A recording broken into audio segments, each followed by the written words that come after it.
inabuso at pinabayaan. Malubha na ang lagay ni Inang Kalikasan.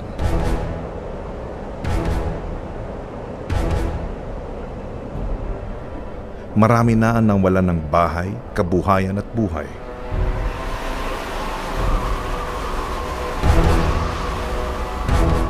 Lahat tayo apektado.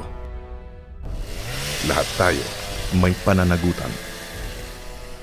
15.8 milyong hektarya ng kagubatan. 8 milyon nito, pininsala. Walang tigil sa pagputol ng mga puno. Walang patid ang pagkakaingin. Ang gubat, kinalbo. Para gawing tirahan ng mga tao. Ang kapalit, kawalan ng biodiversity. Kawalan ng kagubatang kumakalinga sa bayan. Ilang milyong hektarya ng kagubatan na pinsala at napabayaan. Base sa limited na budget, aabutin ng 280 taon para ibalik ang nawalang kagubatan.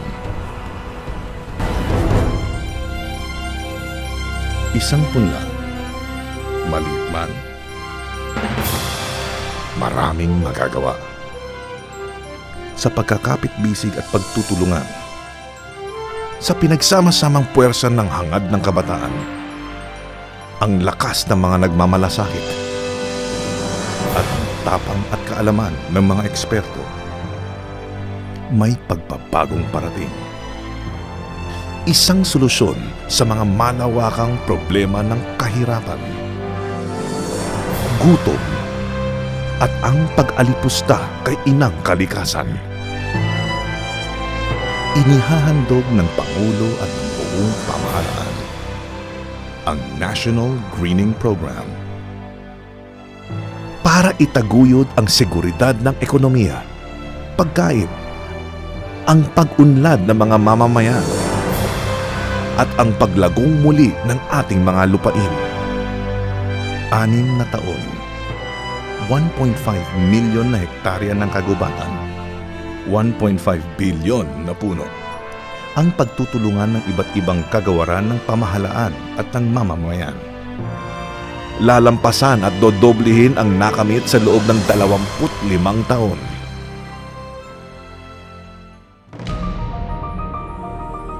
Isang punla, isang nagmamalasakit na mamamayan. Ito lamang ang kailangan para matupad ang pangarap ng bayan para sa kabataan. At kung paramihin ang mga punla at ang magtatanim ng mamamayan, mas marami ang magagawa. Ilang milyon na estudyante at manggagawa ng pamahalaan ang hihikayatin na magtanim ng ilang bilyong punla. Iba't ibang klaseng halaman at puno na pinag-aralan at pinili ng mga eksperto para sa kanilang mga katangian ang itatanim sa iba't ibang lugar sa Pilipinas. Ang mga komunidad ng mga naturang lugar ang mag-aalaga at palalaguin ang mga itinanim na punla. Sila rin ang makikinabang sa bunga ng mga punong aalagaan. Ilang libong pamilya mula sa mga informal settlers ang hihikayating bumalik sa kanilang probinsya. Papayagan silang magtanim sa nakatiwangwang na lupain sa ilalim ng National Greening Program na mapagkukunan nila ng kabuhayan.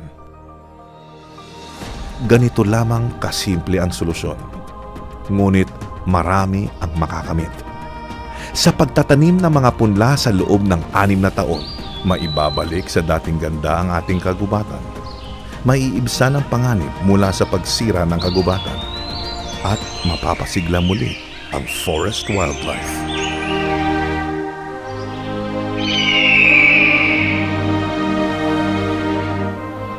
Mula naman sa mga punong itatanim, matutustusan ang pagkain at mababawasan ang pangangailangan mag-import.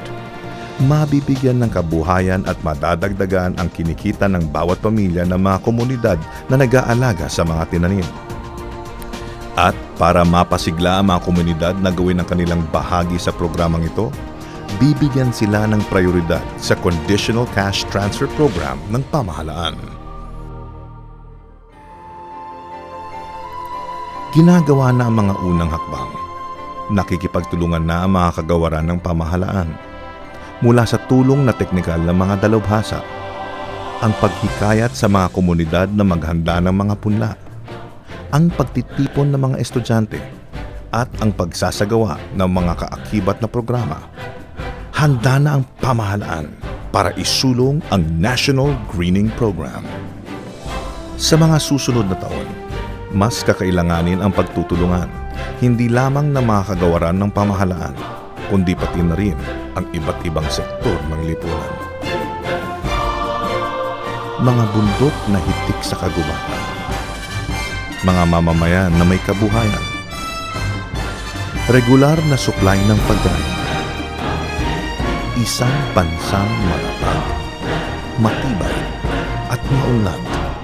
Ito ang mga hangarin ng National Greening Program ng pamahalaan. Isang punla, isang pag-asa, uusbong na sa tulong ng mamamayang nagmamalasakit at ng pamahalaang matuwid at masigasig. Ang National Greening Program, ang dating pangarap, gagawing katotohanan.